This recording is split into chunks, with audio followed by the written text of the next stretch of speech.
नमस्कार. उपस्थित सर्व गुरुजनांना, माझ्या मित्रमैत्रिणींना गुरुपौर्णिमेच्या खूप खूप शुभेच्छा. आज गुरुपौर्णिमा म्हणजेच आपल्या सृष्टीचे आद्य गुरु श्री वेदव्यास मुनी यांची जयंती म्हणून आपण गुरुपौर्णिमा साजरी करतो.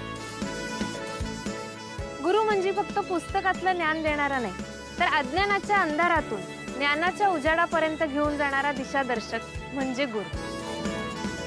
गुरु आपल्या जवळ असलेलं ज्ञान, अनुभव निस्वार्थी मनाने आपल्या शिष्याला देत असतो आणि त्या ज्ञानातूनच आपण आपलं आयुष्य घडवत असतो.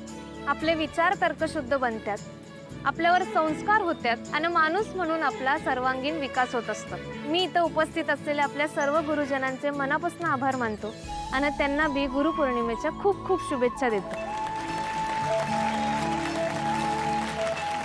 असं म्हणतात का आपल्या आयुष्यातला पहिला गुरु म्हणजे आपले आई वडील असतात.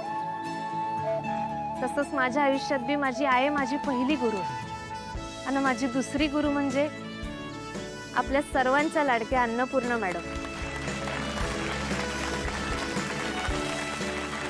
मोठी हो मॅडम, खरंच तुमच्यामुळे मला ज्ञानाचं खरं महत्त्व कळलं. म्हणजे नुसतं पुस्तकी ज्ञान नाही, तर समाजात कसं वावरायचं, इतरांवर प्रेम कसं करायचं, संकटात बी कसं ताट उभं राहायचं हे तुमच्याकडून शिकलो. आणि आम्हा सगळ्यांसाठी तुम्ही गुरुस्थानी आहात.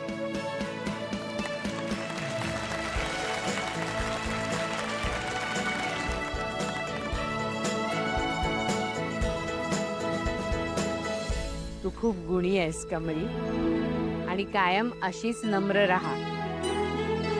ज्ञानाची तुझी भूक कधी कमी होऊ देऊ नकोस. आयुष्यभर विद्यार्थी राहा आणि तू जे काही ज्ञान मिळवशील ना, ते समाजासाठी वापर.